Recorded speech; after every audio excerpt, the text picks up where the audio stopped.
ಅದೊಂದು ಪಾರ್ಟಿ ಹೆಸರು ಕೇಳಿದ್ರೆ ಸಾಕು, ರೈತರ ಪಕ್ಷವೆಂಬ ಪೂಜ್ಯ ಭಾವನೆಯಿಂದ ಕೆಲವರು ಆರಾಧಿಸುತ್ತಾರೆ. ಆ ಪಾರ್ಟಿಯ ಕೊಡುಗೆ ಹೇಗಿದೆ ಅಂದರೆ, ಇವತ್ತಿನ ಬಹುತೇಕ ರಾಜಕಾರಣಿಗಳಿಗೆ ರಾಜಕೀಯ ಗರಡಿ ಮಣೆಯಂತಿದೆ.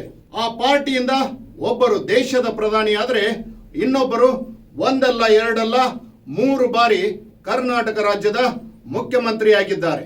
ಇನ್ನು ಅದೆಷ್ಟೋ ಜನ ಶಾಸಕರು, ಸಂಸದರು, ಸಚಿವರು ಆಗಿ ಹೋಗಿದ್ದಾರೆ. ಅದು ಅಲ್ಲದೆ ಲೆಕ್ಕವಿಲ್ಲದಷ್ಟು ಜನ ರಾಜಕೀಯ ಭವಿಷ್ಯವನ್ನೇ ಕಳೆದುಕೊಂಡಿದ್ದಾರೆ. ಆದರೆ ಇದೀಗ ಹಾಸನದ ಪೆನ್ ಡ್ರೈವ್ ಸುದ್ದಿ ಕೇಳಿ ರಾಜ್ಯವೇ ಬೆಚ್ಚಿ ಬಿದ್ದಿದೆ.